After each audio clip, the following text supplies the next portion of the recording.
Bienvenidos a Tierra Santa, soy Raymond Arroyo. Y yo soy Jeff Kevins. Este es el episodio final de La Senda del Mesías. Cuando concluimos el capítulo anterior, Jeff y yo acabábamos de visitar el aposento alto, el lugar de la última cena. Acto seguido a este evento, Cristo y sus apóstoles salieron de la ciudad por el único camino que se conocía, a Jerusalén. Para Cristo la pasión está a punto de comenzar.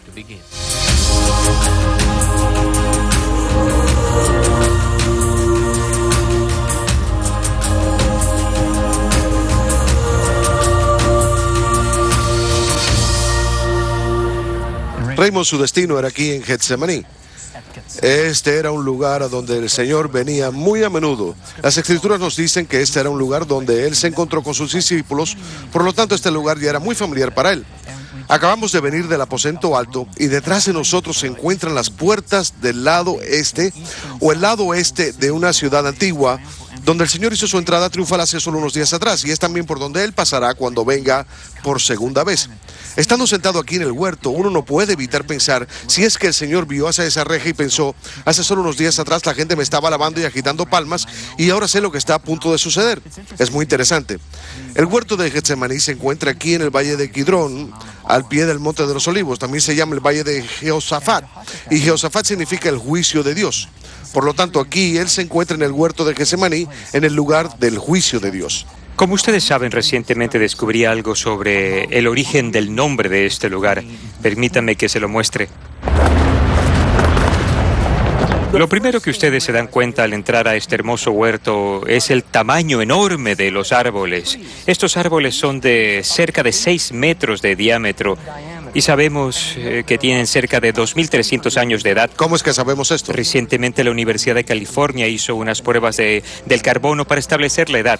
Cuando ellos tomaron muestras de estos árboles, las pruebas confirmaron que estos árboles ya se encontraban cuando Cristo estuvo por acá, y tal vez unos 300 años antes de que Él entrara a este huerto. Ellos realmente fueron testigos en ese momento. Si los árboles pudieran hablar, ¿eh? Si los árboles pudieran hablar, en cierta manera pueden. Si pudiéramos estarlo bastante silenciosos y esperando que ellos nos hablen. Otra cosa sobre este huerto, la razón por la cual le llaman Getsemaní, los franciscanos en Washington, a quienes ayudé por un tiempo, me dijeron que en arameo significa prensa para aceitunas, y por supuesto el prensado de la aceituna, esa purgación, la agonía por la que el olivo tiene que pasar mientras él extrae el aceite, es una referencia poética a nuestro Señor.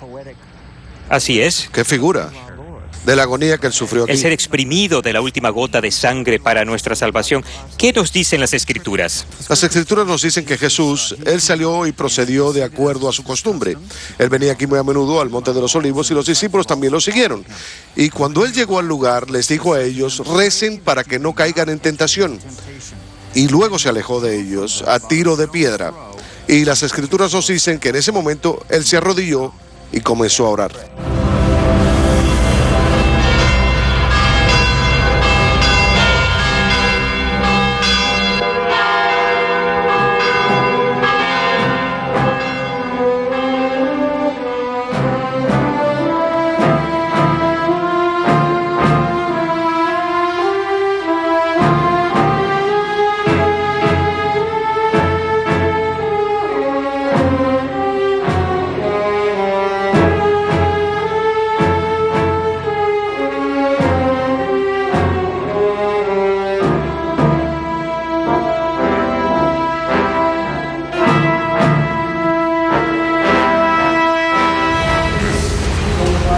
Y cuando salió fue aquí a donde Él vino. Aquí es donde nuestro Señor sufriría su gran agonía. Y San Jerónimo dice que Él vino a esta iglesia en el siglo IV, por lo tanto ha sido venerada desde aquel entonces.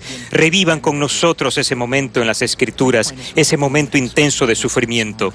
Bien, Raymond, en este lugar donde nos encontramos ahora es tal vez el lugar donde se ha experimentado más agonía que en cualquier otro lugar en la tierra, porque es aquí donde nuestro Señor comenzó a tomar en su cuerpo nuestros pecados, nuestro dolor, nuestra agonía.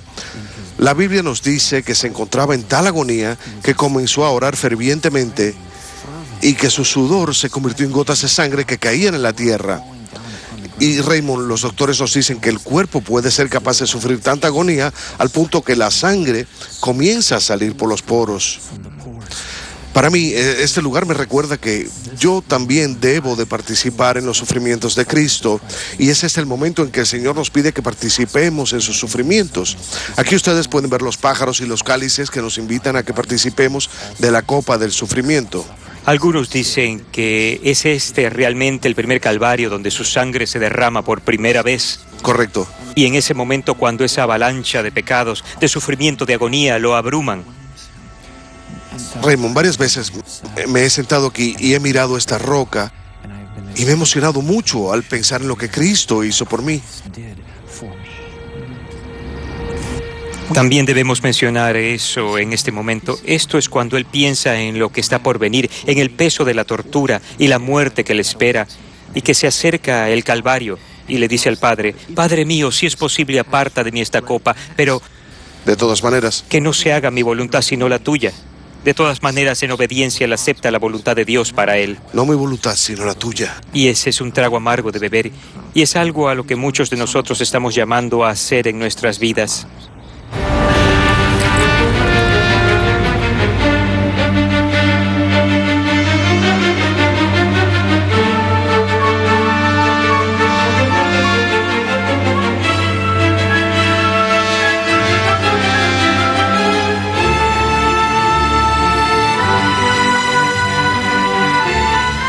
Y al mismo tiempo la Escritura nos dice que los apóstoles se encontraban durmiendo. Ahora bien, esta es tradicionalmente la gruta de la prensa para las aceitunas. Era cerca de esta prensa donde los apóstoles se quedaron dormidos. Recordemos a la gente ese momento en la Escritura, dice: y él vino donde sus discípulos y los encontró durmiendo, y le dijo a Pedro: ¿Con que no han podido velar una hora conmigo? Velen y oren para que no caigan en tentación. El espíritu está pronto, pero la carne es débil. y alejándose nuevamente por segunda vez oró así: Padre mío, si esta copa no puede pasar sin que yo la beba, hágase tu voluntad. Volvió otra vez y los encontró dormidos, pues ellos estaban cansados, y los dejó y se fue a orar por tercera vez, repitiendo las mismas palabras. Viene entonces donde los discípulos y les dice: ¿Duermen todavía y descansan? Mirad, ha llegado la hora en que el Hijo del Hombre va a ser entregado en manos de pecadores. ¿Qué pasa por tu mente cuando lees esto y te sientas en este lugar? Tienes razón, estoy sentado aquí y me doy cuenta que el Señor se encontraba en agonía a pocos pasos de los discípulos. Después de todo, por lo que han pasado, se encuentran durmiendo. Igual que su cuerpo sacramental, en muchas iglesias del mundo él sigue solo, abandonado, orando por nosotros y ni siquiera le ponemos atención. No le prestamos atención y hemos visto tantos milagros como han visto estos apóstoles. En este momento, en la senda del Mesías, él va a Getsemaní y acercándose a la distancia, vemos a Judas y una legión de soldados. Y él sabía lo que estaba por venir. ¿Sí?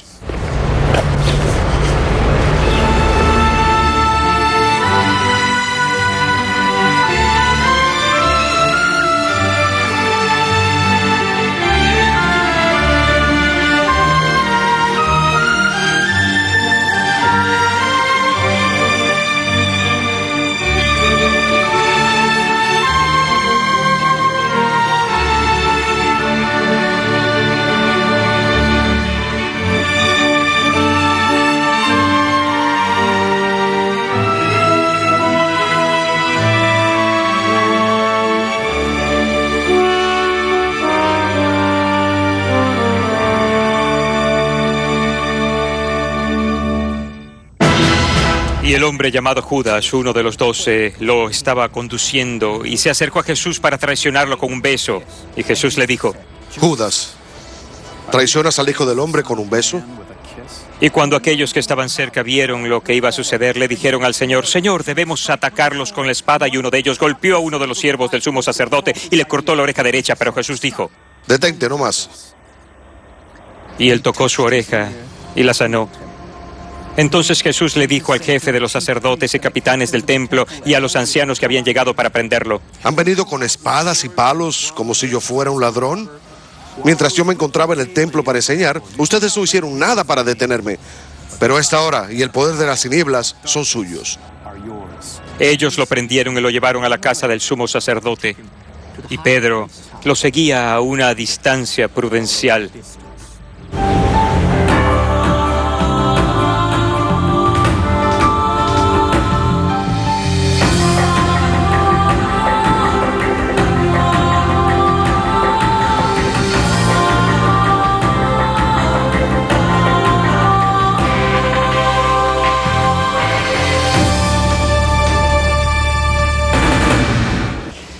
Jeff, visualiza esto por un momento. Nuestro Señor siendo arrastrado por las legiones romanas por esas escaleras.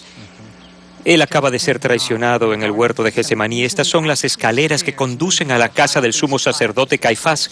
Él tuvo que subir todos estos escalones para entregar su vida. Ese es un bello pensamiento. Y cuando él caminaba por esas escaleras, ¿qué es lo que pensaba? ¿Estaba pensando en Judas, que lo había traicionado? ¿Se encontraba pensando en su madre? ¿O estaba pensando en ti y en mí?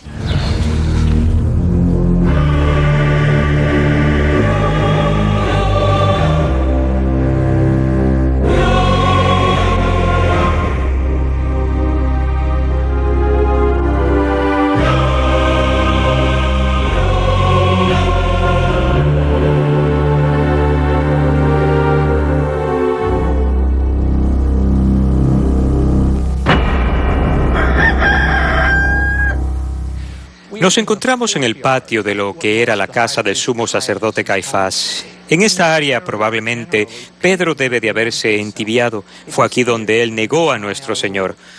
Otra cosa interesante de esta casa, este es el lugar donde se debió haber reunido el Sanedrín aquella noche en que juzgaron a Jesús. Lo introdujeron por aquí y lo metieron en la casa. Una vez que lo condenaron, lo bajaron por este lugar. Es interesante que a esta iglesia la llaman el Gallicantu, o sea, el canto del gallo, una referencia a la profecía de nuestro Señor de que Pedro lo negaría 3 veces antes que cante el gallo. Y por supuesto lo hizo así diciendo finalmente, yo no conozco a este hombre. Ahora bien, el lugar donde estoy parado está encima de una prisión, entre la casa de Caifás. Cuando nuestro Señor fue condenado, fue atado con sogas y bajado a este lugar de reclusión. Jeff se encuentra allí abajo ahora. Echemos una mirada. Y cuando el Señor se encontró a sí mismo puesto en esta cisterna fría, húmeda y oscura, él probablemente pensaba acerca de las palabras de Jeremías 38, cuando el profeta también fue puesto en una cisterna. Durante este último día de la vida del Señor, antes de la crucifixión, me pregunto si él pensaba en el Salmo 88 que dice, oh Señor mi Dios y Salvador, día y noche te pido ayuda. Acepta mi oración, atiende mi plegaria. Tanto es el mal que ha caído sobre mí que me encuentro al borde de la muerte. Ya me pueden contar entre los muertos, pues me he quedado sin fuerzas. Estoy abandonado entre difuntos. Soy como los que han muerto en combate y ya han sido enterrados, como los que han perdido tu protección y ya han sido olvidados por ti. Me has echado en lo más hondo del hoyo, en lugares oscuros y profundos. Has descargado tu enojo sobre mí. Me has hundido bajo el peso de tus olas. Has hecho que mis amigos me abandonen. Me has hecho insoportable para ellos. Soy como un preso que no puede escapar. ¿Cuántas veces se han encontrado ustedes en la oscuridad? ¿Cuántas veces se han sentido como si estuvieran prisioneros? Sepan esto, que nuestro Señor se encontraba en prisión, en la oscuridad, y Él pagó el precio por nosotros. Jeff, mira aquí arriba. Tienes que subir acá y ver esta sala.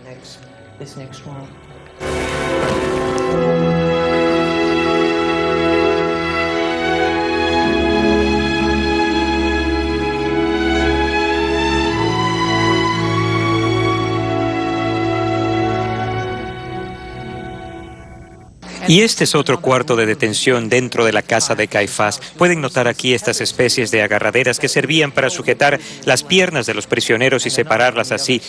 Y encima pueden ver estas otras agarraderas a cada lado y servían para sujetar los brazos de los prisioneros hacia arriba de esta manera. Y entonces el guardián del templo lo azotaba. Sabemos que probablemente este era un lugar para azotes debido a estos 2 agujeros aquí también a cada lado. Pueden notar que estos eran llenados con agua y sal.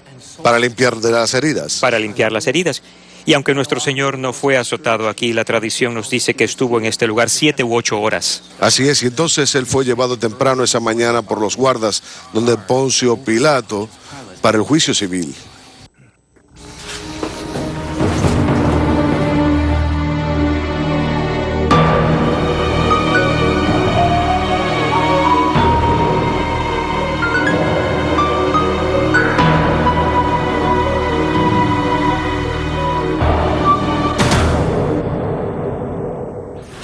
Esta es la Puerta de Esteban, conocida también como la Puerta de León. Esto es realmente el comienzo de la Vía Dolorosa, justo adentro. Y es también un lugar donde el primer mártir Esteban fue llevado fuera de los muros de Jerusalén y fue apedreado cuando era observado por un joven llamado Saúl de Tarso. Ahora es la primera estación de la Vía Crucis o la Vía Dolorosa. No está marcada, pero conmemora el lugar aquí donde Cristo fue condenado a muerte por Pilato. Antes había una fortaleza, la fortaleza Antonia en este lugar. Estaba aquí para mantener la paz y la calma en esta área del templo. Vayamos y echemos una mirada.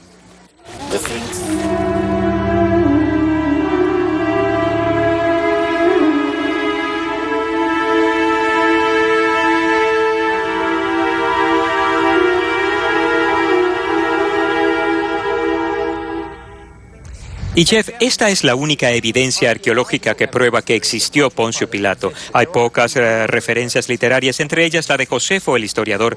Y si uno mira aquí, básicamente dice Poncio. Y se puede ver la US de Poncio Pilatus. Poncio Pilato, el prefecto de Judea, dedicado Tiberio al divino Augusto. Y esta es una réplica de esa lápida de piedra que fue encontrada aquí con esa inscripción en latín.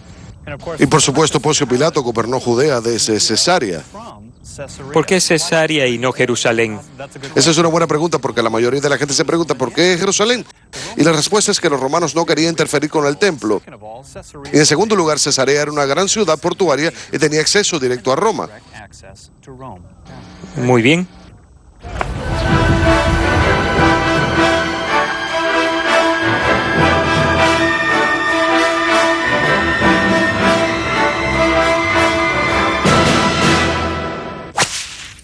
Esta iglesia conmemora el lugar donde nuestro Señor fue azotado, la iglesia de la flagelación.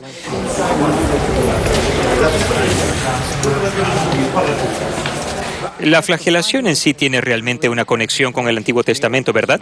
Así es, este es un lugar muy importante, la iglesia de la flagelación, porque cumple una profecía de Isaías 53, donde el profeta dice que Él fue atravesado por causa de nuestras transgresiones, Él fue torturado por nuestras iniquidades, y luego la Escritura prosigue y dice que Él sufrió el castigo que nos trajo la paz, y por sus heridas somos sanados. Oremos en esta capilla un momento.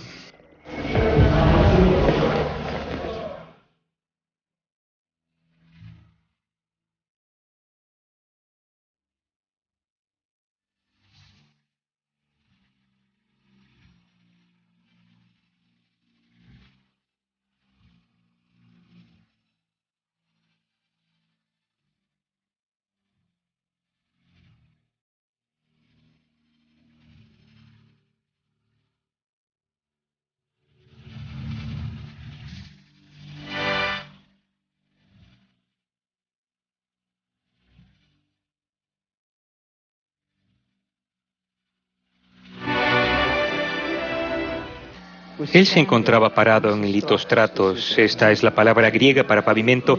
Se cree que estas piedras formaban parte de la fortaleza Antonia. Este piso, este pavimento fue construido nuevamente en el año 135 por el emperador Adriano, pero se cree que las piedras mismas fueron sacadas de una fortaleza. Ahí fue donde nuestro Señor fue juzgado. Estas inscripciones tienen un gran significado. Se cree que fueron hechas aquí por soldados romanos. Y este círculo en particular es un juego de dados del rey. Era su forma de hacer apuestas. El escorpión se refiere a la legión romana, la B aquí se refiere al rey.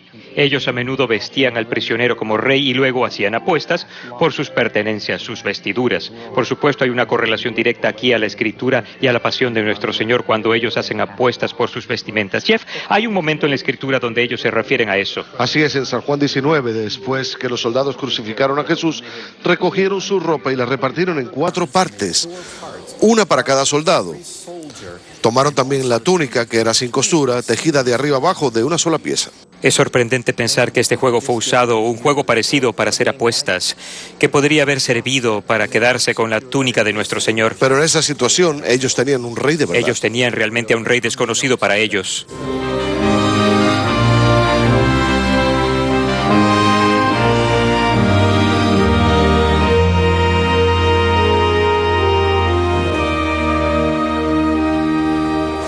Estamos de pie aquí ante el Ecce Homo, he ahí al hombre. Háblanos acerca de la importancia de este momento en la Escritura. Para entender el significado del momento de Exe Homo, tenemos que regresar al Antiguo Testamento y al Cordero Pascual. El pueblo judío creía que el Cordero Pascual tenía que ser sin mancha, y se les decía en el libro de Éxodus que tomaran el Cordero en el 10º día de Nisan y guardaran ese Cordero Pascual hasta el día 14 y sacrificaran al Cordero al atardecer. Ahora bien, Jesús vino a Jerusalén, por supuesto, el domingo de Ramos, y fue en el día 14 de Nisan que Jesucristo se encontraba ante Pilato. Y oigan lo que Pilato dice sobre Jesús, el Cordero Pascual, concerniente a cualquier defecto o problema. Y Pilato salió nuevamente y les dijo: miren, aquí se los traigo para que sepan que no encuentro ninguna culpa en él. Jesús, por lo tanto, salió llevando la corona de espinas y la túnica púrpura, y Pilato les dijo: mirad este hombre. Y este arco detrás de nosotros conmemora ese momento. Este es el lugar donde tiene que haber sucedido y donde nuestro Señor recibió su cruz. Así es. Continuemos por la vía dolorosa.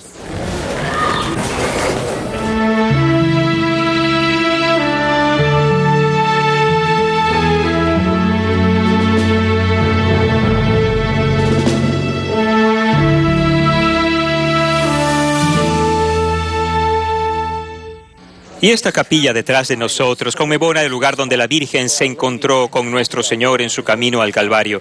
Se puede imaginar el sufrimiento por el que ella pasaba al ver a su hijo mostrando todas esas heridas causadas por la flagelación, cargando esa pesada cruz. Y por supuesto, esto fue profetizado largo tiempo atrás en el templo. Así es. Simeón profetizó esto. Cuando Jesús era simplemente un pequeño niño, cuando fue presentado en el templo, Simeón los bendijo diciendo a María, su madre: mira, este niño está destinado a hacer que muchos en Israel caigan o se levanten. Será puesto como una señal que muchos rechazarán. Una espada atravesará tu propia alma, a fin de que las intenciones de muchos corazones queden al descubierto. Por supuesto que la Santísima Virgen entra en ese sufrimiento de Cristo en el Calvario, pero aún en el camino, ella se encuentra con él y se pueden imaginar lo que pasa por su mente cuando vea a su hijo. Ese es el Hijo de Dios, pero es el hijo de ella y ella lo ve sufriendo. Uno puede imaginarse esto. ¿Dijo algo ella? ¿Cuál era la mirada en sus ojos? ¿Qué pensaba ella en ese momento?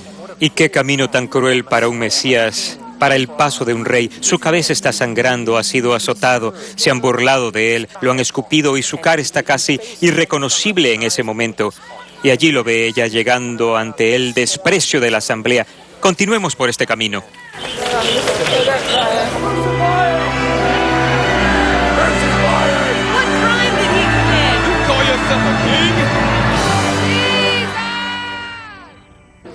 La quinta estación de la cruz es donde Simón de Cirene es llamado para cargar la cruz de Cristo. Él fue un participante involuntario en esta pasión inicialmente. Se lo imagina siendo escogido dentro de la multitud y obligado a llevar esa carga. Por supuesto, la razón por la que lo hicieron los romanos es porque temían que Jesús muriese antes de llegar al Calvario, así que le pidieron a esta persona que le ayudara a cargar la cruz. Escuchen lo que dice. Y cuando llevaron a Jesús a crucificarlo, echaron mano a un hombre de Cirene llamado Simón, que venía del campo, y le hicieron cargar con la cruz y llevarla detrás de Jesús. Mucha gente y muchas mujeres que lloraban y gritaban de tristeza por él, lo seguían. Y hay otro momento en la Escritura donde ellos describen a Simón de Cirene como el padre de Alejandro y Rufus. San Pablo los menciona después como pilares de la iglesia. Entonces Simón tuvo una influencia importante sobre sus hijos y fue un involuntario, aunque finalmente voluntario, participante en esta pasión. Continuemos.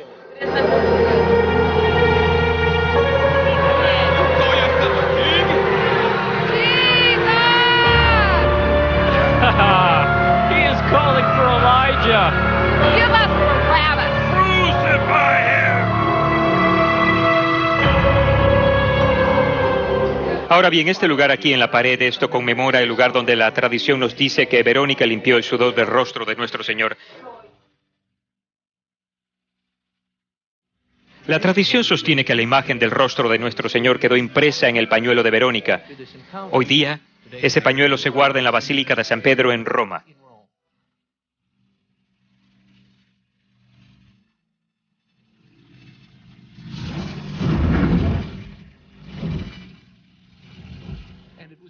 Aquí es donde nuestro Señor cae por tercera vez.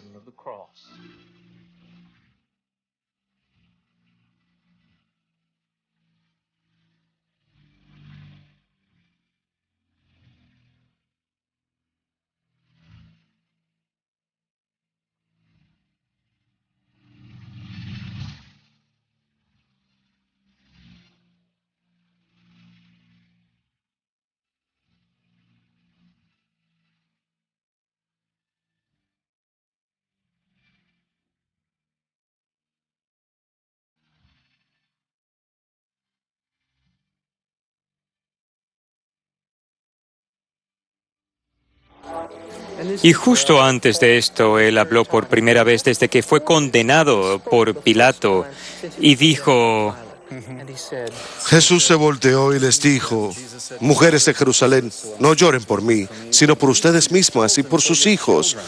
Porque vendrán días en que se dirá: dichosas las que no tuvieron hijos, los vientres que nunca concibieron y los pechos que no amamantaron. Entonces comenzará la gente a decir a los montes: caigan sobre nosotros, y a las colinas: escóndanos. Y luego Jesús dice: porque si con el árbol verde hacen todo esto, ¿qué no harán con el seco? Y ese término, el árbol verde, era un término mesiánico para el Mesías. El árbol verde está diciendo: si hacen esto con el Mesías, ¿qué no harán con el injusto? Fulton Sheen llama a esto la primera parte del Sermón del Calvario.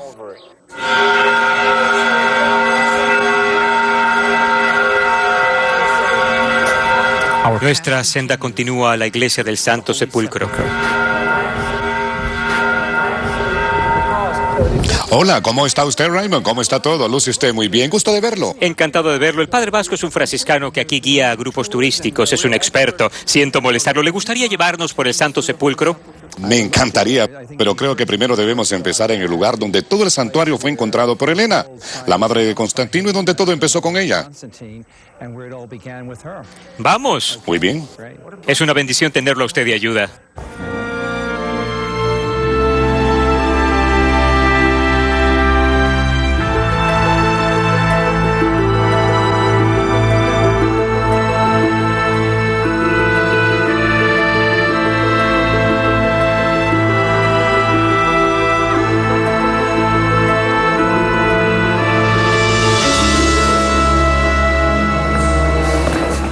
Padre, díganos a dónde vamos. Este es el punto más bajo de la basílica. Sí, este es el lugar donde Helena encontró parte de la verdadera cruz en esta enorme cisterna. ¿Aquí? Ahí, en ese sitio, sí. Ah. Y ahora explíquenos cómo fue que ella encontró estas piezas y cómo estaban colocadas.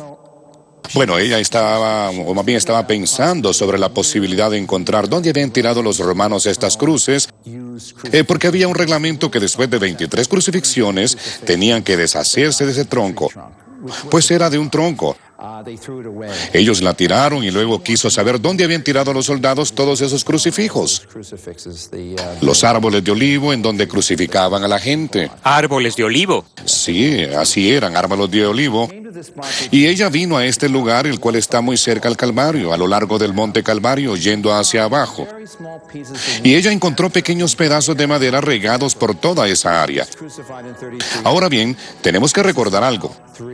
Jesús fue crucificado en el año 33 de nuestra era. Ahora con Santa Helena estamos en el año 325.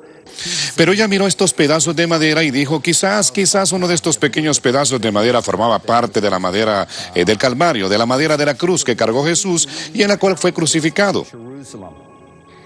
Entonces ella llevó a 3 de los paralíticos más conocidos en Jerusalén, y en las crónicas de Jerusalén lo dice muy claramente, no en una iglesia, sino en un foro público. Ella tomó todas estas piezas de madera y las colocó encima de los 3 paralíticos, los paralíticos más conocidos en Jerusalén. Al colocar un pedazo sobre todos ellos, pues quedaron sanados milagrosamente. Entonces ella dijo: esta tiene que formar parte de la verdadera cruz o una porción de ella. Y ese pequeño pedazo, el cual tenía quizás 4 centímetros de largo y 3 de ancho, ha sido llevado en batalla durante las guerras de las cruzadas. Fue capturada por las fuerzas islámicas y después regresó a los ejércitos cristianos. Ahora el Vaticano tiene ese pedazo de la verdadera cruz y ellos han entregado algunas astillas de esta verdadera cruz a todas las catedrales católicas del mundo. El día 14 de septiembre, fiesta de la Santa Cruz, ese pedazo de astilla es venerado en los altares de las catedrales en todo el mundo, pero fue encontrada aquí por Helena con esa historia que habla sobre el hallazgo de la cruz. Y Helena, por supuesto, era la madre de Constantino. Exactamente, y en ella se hizo cristiana, realmente en el año 314 mediante el edicto de Milán. Se permitió la práctica del cristianismo como una religión legítima. Constantino aprobó eso y desde entonces no ha habido más persecuciones, como sabemos de los cristianos. Se convirtió en una religión lícita y por supuesto su madre se convirtió en uno de los primeros católicos, uno de los primeros cristianos en ser bautizados. Bien, ahora que sabemos dónde fue encontrada la cruz original, vayamos al Calvario.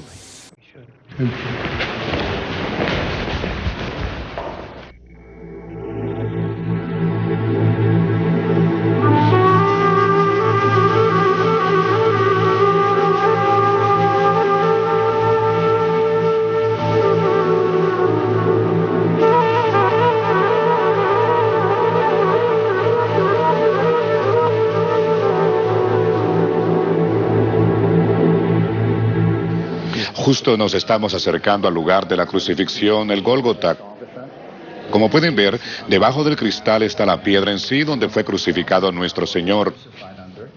En la parte de atrás donde está la cruz se encuentra el lugar actual de la crucifixión.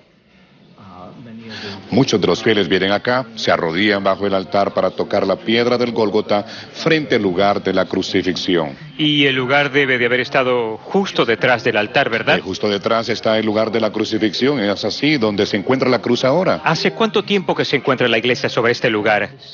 Fue construida en el año 325 por Constantino y desde ese tiempo los peregrinos han venido para rendir culto en este santo lugar del cristianismo, el lugar donde nuestros pecados fueron perdonados. Es aquí donde estamos y es simple, espiritualmente poderoso que hablemos del perdón de los pecados y aquí es donde ocurrió realmente. Y este es un momento, por supuesto, en que entramos nuevamente día a día en la misa en las iglesias católicas cuando creamos este momento cada día.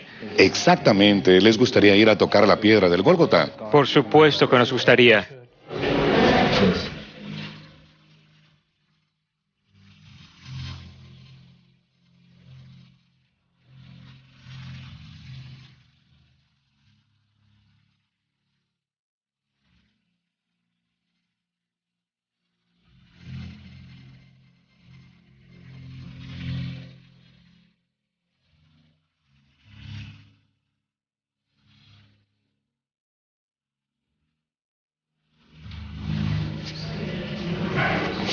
Después de la crucifixión, el siguiente lugar tradicional es este, aquí donde Jesús es bajado de la cruz y colocado en los brazos de su madre. Esta efigie fue donada por la reina Isabel de Portugal en 1788 como un símbolo, por supuesto. Ella tiene una espada que atraviesa su corazón, el dolor que tuvo que soportar. Entonces toda esta área es un lugar santo. Tenemos que recordar eso. Tenemos que sacar todo el oro, el incienso y los iconos. Si hacemos eso en todas las estructuras, nos damos cuenta de este lugar de la crucifixión. Nos encontramos justo ahí, como lo hizo San Juan, arrodillados, como lo hicieron esas santas mujeres en ese día fatal cuando fue crucificado por nuestros pecados. Entonces, sacando las estructuras, regresamos realmente al asunto de todo, a la esencia de lo que acabamos de ver. Y este es el momento cuando se aseguró nuestra redención. Y la misa se celebra cada día, 2 veces al día en este santo altar, para conmemorar el sacrificio de Cristo. Vayamos abajo y hablemos un poco más sobre esto.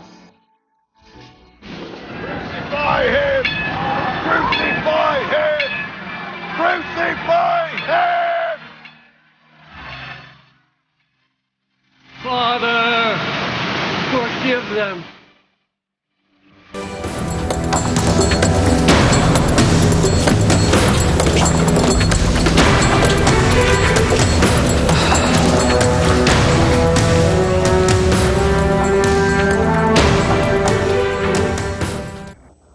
Estamos entrando a la parte del fondo del Calvario. Padre, me pregunto después de haber estado aquí, te voy a preguntar a ti, Jeff, ¿qué pensaste cuando estábamos en el mismo lugar del Calvario? Me sentí conmovido, justo comenzando en ese punto, porque se me recuerda como católico que yo he venido aquí y ya he estado aquí antes, pero para todos nuestros televidentes que no pueden venir aquí, esto es importante. De hecho, tú vienes aquí en cada misa. Cada vez que se celebra una misa recordamos la muerte del Señor, lo cual no es simplemente una forma de pensar, yo recuerdo, sino que la idea hebrea de recordar, sacar, es estar ahí, y al estar ahí uno está reviviendo cada momento. También recuerdo que estaba leyendo sobre esto cuando estábamos caminando, Raymond, donde el apóstol Pablo habló sobre la resurrección. Él dijo, si no hubiese resurrección de los muertos, Cristo no habría resucitado. Y si Cristo no hubiese resucitado, entonces nuestra prédica sería en vano. Nuestra fe también sería en vano. Entonces, como creyentes, esto es el epicentro. Esto es el comienzo, donde hubo como una explosión que tuvo lugar y nos liberó del pecado. Y Padre, hubo literalmente una explosión aquí en el Calvario. Más definitivamente tuvimos geólogos que examinaron esto hace cerca de 100 años. Esta es una fisura debajo del Calvario, la fisura que inició el temblor cuando la cortina del templo se partió en 2. Si uno sigue la crónica judía, esa cortina tenía 28 metros de largo. Estaba hecha de terciopelo y oro y se partió en 2 partes iguales. Esto no es figurativo, sino literal. Y así, en ese tiempo de la muerte de Jesús, cuando entregó su vida, la cortina del templo se partió en dos después de la fisura, después del terremoto. Y esta es la fisura actual desde el punto de vista geológico científico, de donde ocurrió el terremoto justo debajo del Calvario. El Evangelio dice: la tierra tembló y la roca se partió. Exactamente, y este fue el lugar donde se partió, debajo del mismo Calvario. Yo pienso que es interesante porque estamos llamados a construir nuestras vidas sobre la roca. Y no es una roca natural que puede partirse, sino que es una roca de base sólida. Es muy sólida, excelente, excelente. Vayamos a ver dónde fue enterrado finalmente nuestro Señor. Muy bien, vamos. Padre, antes que vayamos al Santo Sepulcro, debemos hablar por un momento acerca de la piedra de la unción.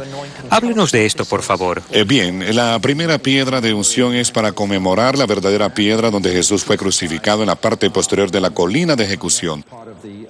Fue bajado y luego fue cubierto con hierbas, especies y aceite para preservar el cuerpo y luego fue envuelto en el sudario.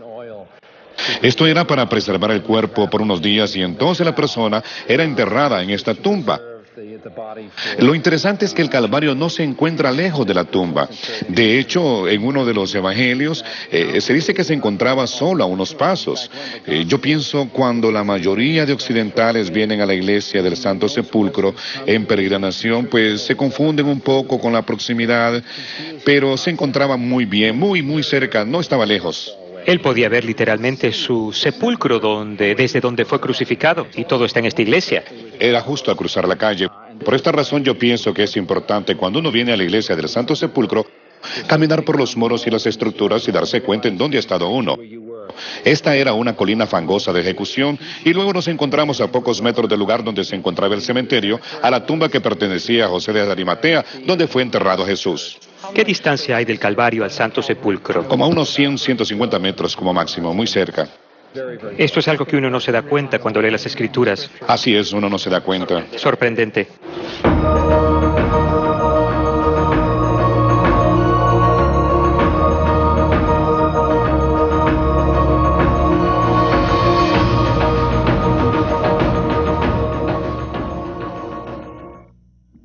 La Biblia nos dice que depositaron a Jesús en un sepulcro.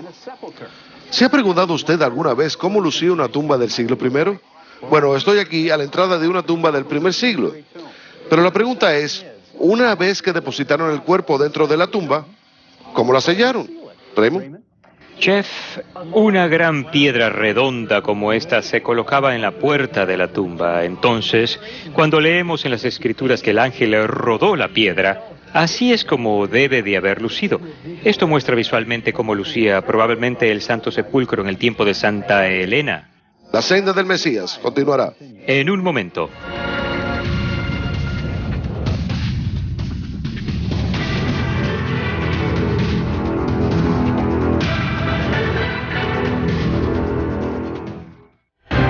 A continuación, La casita sobre la roca. Seguido por La coronilla de los niños. Y luego, Teo y sus amigos. Dios es amor. Primera de Juan, capítulo 4, versículo 16. Dios es amor y el que conoce el amor conoce a Dios. Conocer para amar. Y doy gracias a Dios por esta oportunidad, por este momento, por este privilegio de estar con ustedes a través de estas ondas televisivas. Amar con mayor intensidad a nuestra Madre Iglesia. Cada semana, el Padre Pedro Núñez responde sus preguntas sobre la fe en Conozca primero su fe católica.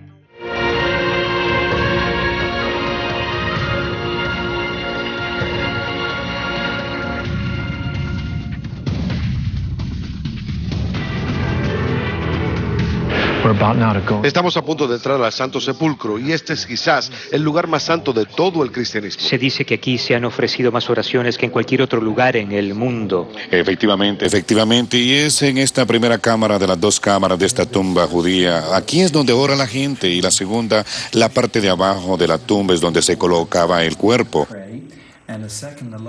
Aquí tenemos parte de la piedra que fue rodada frente a la cueva de la tumba de nuestro Señor. Fue destruida por los musulmanes, pero los primeros cristianos recogieron unos cuantos pedazos y las pusieron a buen recaudo. Fue reemplazada aquí en los años más o menos 1700. ¿Y fue o San Jerónimo o San Cirilo de Jerusalén quien dijo que vio esto cuando vino aquí en los años 300? Los años 300. Igualmente Ageria, que era una monja peregrina en el año 333, menciona la misma piedra. La piedra completa. Efectivamente, sí, la piedra completa. Tenemos que recordar que este es básicamente el lugar exacto, aunque lo que tú observas es un modelo superficial. Cuando vayamos a la segunda sección de la tumba, aquí debajo de esa losa original, veremos dónde se encontraba el cuerpo de Jesús, de donde Él resucitó.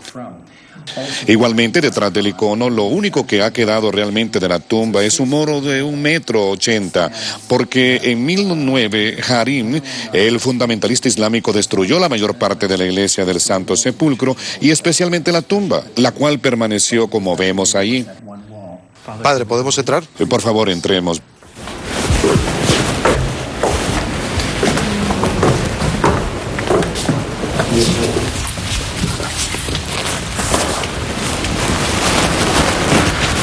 Bueno, aquí estamos en el mismo lugar donde estuvo el cuerpo de nuestro Señor, aquí en la piedra, y donde resucitó en ese tercer día que llamamos Domingo de Resurrección. Padre, esto es donde debe haber estado el cuerpo, pero notó que hay una grieta en el mármol.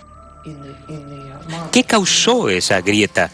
Bueno, ustedes deben entender, en circunstancias históricas había constante hostilidad entre los cristianos y las fuerzas islámicas, de modo que los frailes hicieron esta grieta deliberadamente para que los fundamentalistas islámicos, por ejemplo, no se llevasen estas bellas piezas de mármol y las pusieran en sus mezquitas.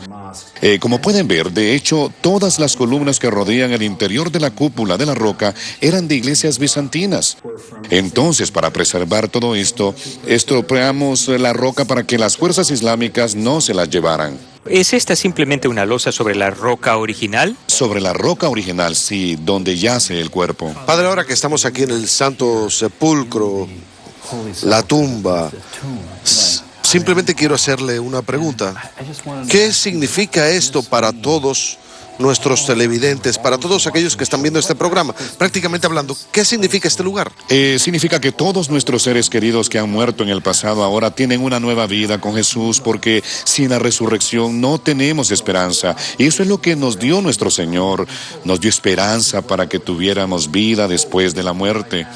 Entonces esto es parte, en cierta forma, de uno de los instrumentos de nuestra redención. Un instrumento muy realista, un instrumento muy auténtico, donde ocurrió y que le dio a la gente una nueva esperanza de vida después de la muerte. Por lo tanto, todos nuestros seres queridos han resucitado con Jesucristo, porque Él resucitó ese día, hace 2000 años, en este mismo lugar. Hay un icono de la Santísima Virgen en la pared allí. ¿Qué hay detrás de eso? Bueno, cuando lo abrimos, este icono reveló los restos de la pared de la tumba actual de nuestro Señor. Tiene 1,80 m de alto por 1,50 m de ancho. Y es lo que queda de la destrucción de las fuerzas islámicas que quisieron destruir el templo. Esta es la tumba actual, parte de lo que queda de la tumba de José de Arimatea. El resto del edificio es puro mármol superficial. Es sorprendente, yo no sabía que existía esto. Sí, fue la única pieza que quedó y es independiente. ¿Podemos tocarla? Claro, porque es parte de la tumba de Jesús.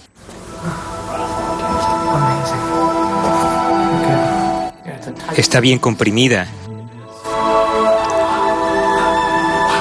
Quiero que Jeff la toque. Es realmente muy pequeña, solamente 1,80 m de alto por 1,50 m de ¿No ancho. cree que aquí fue donde tuvo lugar la resurrección? Tuvo lugar aquí mismo, y eso es lo que nos da esperanza como cristianos. Eso es lo que nos da esperanza en la resurrección y vida después de la muerte. Tantos fieles han llegado de todas partes del mundo, han venido a este lugar millones de peregrinos para ser tocados por la gracia de Dios, por la gracia de la resurrección. Sé que muchos de nuestros televidentes no han tenido el privilegio de venir aquí a Israel, así que queremos llevarle a Israel a ustedes y nos encontramos en el inicio nuevamente. Sí. Esta es la piedra angular de nuestra fe, la resurrección.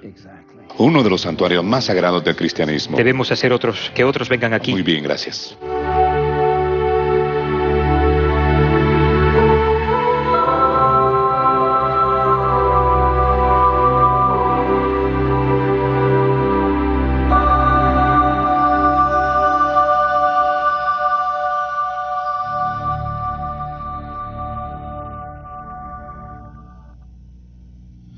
decir algo, simplemente por ver eso, puedo decir que valió la pena nuestro viaje. Padre, Maravilloso. muchas gracias por todo. Fue un placer tenerlos a ambos aquí y espero que aquellos que vean esta peregrinación vengan aquí y hagan una peregrinación a Tierra Santa. Seguro que vendrán. Denos su bendición antes de irnos. Padre Celestial, que ambos sean llenados con tu gracia y protege sus viajes, que continúes haciendo los instrumentos de tu paz, amor y alegría con todos los que se reúnan con ellos.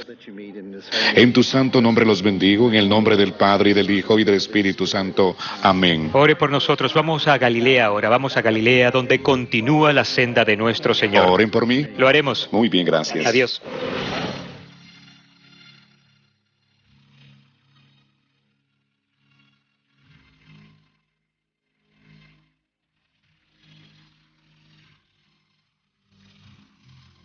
Desafiando a la muerte, el Jesús resucitado regresa a sus apóstoles, apareciéndoles varias veces en un período de 40 días. Él estuvo con ellos 2 veces en el aposento alto.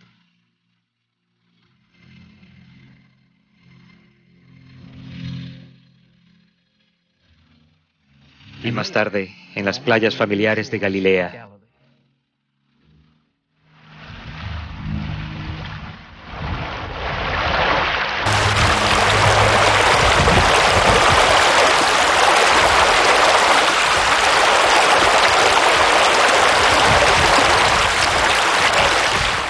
Y esta es la iglesia de la primacía de San Pedro. Se le llamaba Mensa Christi. Es un lugar maravilloso. No veo la hora de ver esto.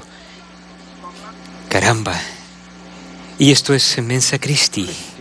La mesa de Cristo es Mensa Christi. Miren esto. Y esto, por supuesto, se llama Mensa Christi, la mesa de Cristo, porque en esto es donde nuestro Señor preparó el desayuno para los apóstoles aquí en el mar de Galilea. Lo interesante acerca de este santuario en particular es que era conocido como el lugar de los carbones hasta el siglo IX, porque nuestro Señor usaba carbón para cocinar el pescado. Lee ese momento en la Escritura a la audiencia. Por supuesto, es en Juan 21. Jesús les dijo, vengan a desayunarse. Ninguno de los discípulos se atrevía a preguntarle quién era, porque sabían que era el Señor. Luego Jesús se acercó, tomó el pan en sus manos y se lo dio a ellos.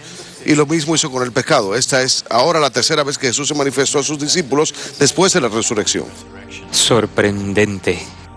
Lo que me impresiona aquí, Raymond, es que Jesús les da pescado. Él les está dando esta comida natural. Pero piensen simplemente en todas las veces en los últimos 2000 años en que hemos recibido el cuerpo y sangre del Señor por medio de los sacerdotes que Dios ha utilizado a través de los siglos. Es sorprendente. Y la hermana Geria ha escrito sobre este santuario, en particular en el año 380. Ella habla sobre su venida aquí al ver las rocas, que es conocida también como el lugar de la primacía de Pedro, de la cual vamos a hablar en un momento. Pero ella describe varios antiguos pasos que conducían al mismo mar de Galilea. Vayamos y echemos una mirada. Echemos una mirada. Yo creo que se encuentra aquí cerca. Creo que es aquí. Oh, sí. Vean el mar desde aquí. Es bello. ¿No es bello? Si se pueden imaginar. Oh, todos ellos aquí.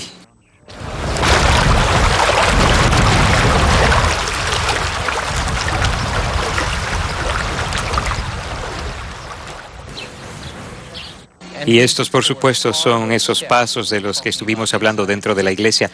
Estos son varios eventos que tuvieron lugar aquí en el mar de Galilea cerca de estos pasos antiguos. Y debemos probablemente recordar algunos de esos para la audiencia. Vamos a comenzar con... Es Juan 21 y es realmente dos, Raymond. Uno es Jesús que ayuda a pescar a los discípulos. Comienza en Juan 21:4. Pero cuando comenzaba a amanecer, Jesús se apareció en la orilla, pero los discípulos sabían que era él. Jesús les preguntó, muchachos, ¿no han pescado nada? Ellos le contestaron, nada. Jesús les dijo, echen la red a la derecha de la barca y pescarán. Así lo hicieron y después no podían sacar la red por los muchos pescados que tenía.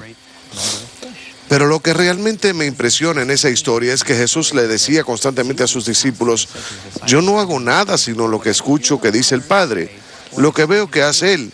Y Él le está enseñando a sus discípulos a escuchar su voz y les dice que Él va a ser los pescadores de hombres y que si ellos quieren tener éxito tienen que escucharlo. La otra cosa sorprendente que me ocurrió cuando me encontraba mirando la mesa de Cristo, la roca dentro de la iglesia aquí. Es interesante, el primer milagro que lleva a cabo nuestro Señor es en Caná, porque no había suficiente vino, y el último que realiza antes de su ascensión es aquí, con los con los peces. Los apóstoles están hambrientos y no tienen pescado, entonces hay que satisfacer las necesidades básicas de esos hombres. Bien, eso nos guía al segundo tema, aquí que se llama la primacía de Pedro. Y eso es comenzando en Juan 21:15. Y eso tiene que ver con el amor del Señor por todos sus seguidores en el mundo. Él quería asegurarse, como buen pastor, que ellos iban a ser alimentados. Y la pregunta es, ¿quién va a alimentar a sus ovejas y qué van a comer ellas? Y recuerdas cuando vienen los apóstoles y nuestro Señor está sentado en esa roca que acabamos de ver hace un momento, cocinando el pescado. Terminado el desayuno, Jesús le preguntó a Simón Pedro: Simón, hijo de Juan, ¿me amas más que estos? Pedro le contestó: sí, Señor, tú sabes que te amo. Jesús le dijo: cuida de mis corderos. Volvió a preguntarle: Simón, hijo de Juan, ¿me amas?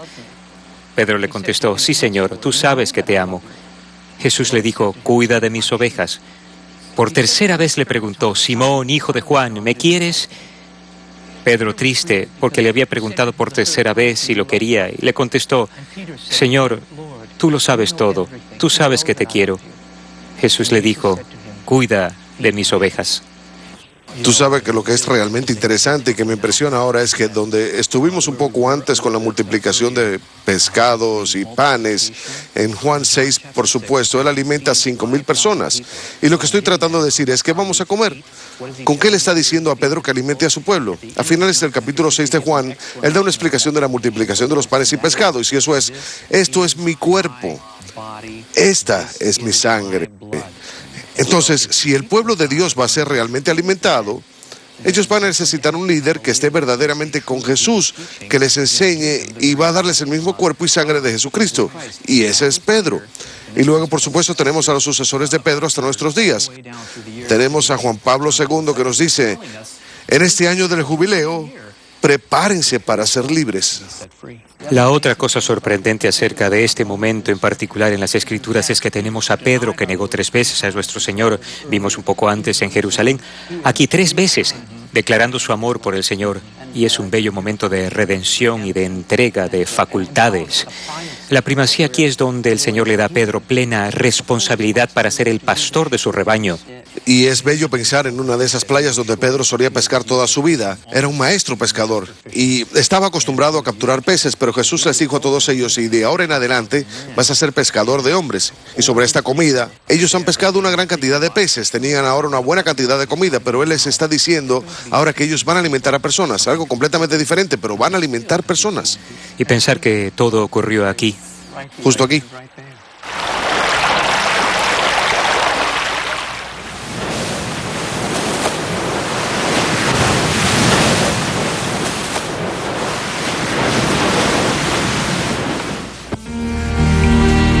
Habiendo dispuesto la fundación de su iglesia, la senda del Mesías concluiría fuera de Jerusalén, a lo que vendría a ser conocido como el Monte de la Ascensión.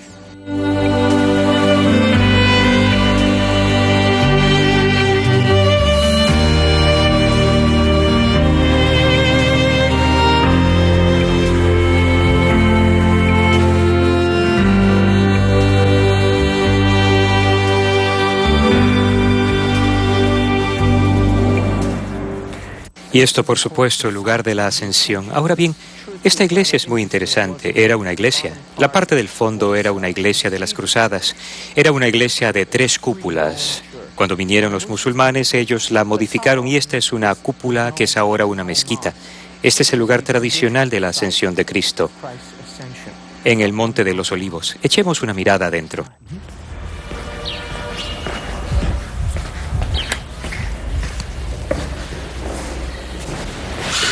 Ahora bien, este debe haber sido el lugar donde nuestro Señor tradicionalmente ascendió al cielo. Hay un pequeño error en la tradición que dice que las huellas de nuestro Señor están allí, pero los franciscanos pueden decir que eso es simplemente un poco de tradición y una piedad interesante, pero no es necesariamente cierto. Pero el lugar así es auténtico. Así es. Dinos qué pasó aquí. Este lugar es muy importante porque hemos estado viajando en las sendas del Mesías por un largo tiempo. Y después de su resurrección, por supuesto, tenemos el camino a Emaús, en donde estuvimos, y finalmente llegamos a la cima del Monte de los Olivos. Y es aquí donde nuestro Señor asciende. Y la Escritura dice, después que Él dijo estas cosas, fue llevado al cielo mientras ellos miraban, y una nube lo recibió y lo cubrió. Y cuando ellos miraban detenidamente al cielo, mientras Él se elevaba, aparecieron dos hombres vestidos de blanco y se pusieron a cada lado de Él, y también dijeron, hombres de Galilea, ¿por qué están ahí parados mirando al cielo? Este es Jesús que ha sido llevado al cielo y que vendrá de la misma forma que lo han visto subir al cielo. ¿Qué significa eso hoy en día para nosotros? Bueno, yo pienso que significa, Raymond, que aquí estamos y el Señor asciende desde este lugar. Y toda la gente estaba mirando al cielo. Y el ángel dijo, oigan, ¿por qué miran al cielo? Él va a regresar. Sí, pero el bastón les ha sido pasado a ustedes. Me pregunto, ¿cuántas veces estamos llenos del Espíritu Santo? Confirmados por el Espíritu Santo. Se nos ha dado esa gran misión y sin embargo todo lo que hacemos es mirar al cielo. Si Él va a regresar, sí, pero tenemos una tarea que cumplir. Debemos caminar en la senda del Mesías y hacer su trabajo. Y buscarlo a Él en los pobres y en los olvidados, en los cuales habitaba Él cuando estaba aquí. También debemos mencionar que los apóstoles se encontraban confundidos y desconcertados cuando salieron de este lugar después de ver a nuestro Señor subir al cielo. No fue hasta que ellos regresaron al aposento alto donde ellos habían estado en la última cena cuando el Espíritu Santo viene a ellos 9 días después, en el día de Pentecostés, con la Santísima Virgen allí y todos los apóstoles, y ellos reciben esa iluminación. En ese momento ellos entienden plenamente lo que eso significa y cuál es su papel en todo esto y que eso es el nacimiento de la iglesia. Y nosotros como cristianos confirmados hemos recibido el Espíritu Santo y la iglesia nos dice que somos testigos oficiales. Eso significa que toda nuestra vida, todo lo que decimos, todo lo que hacemos, a cada lugar que vamos, cada moneda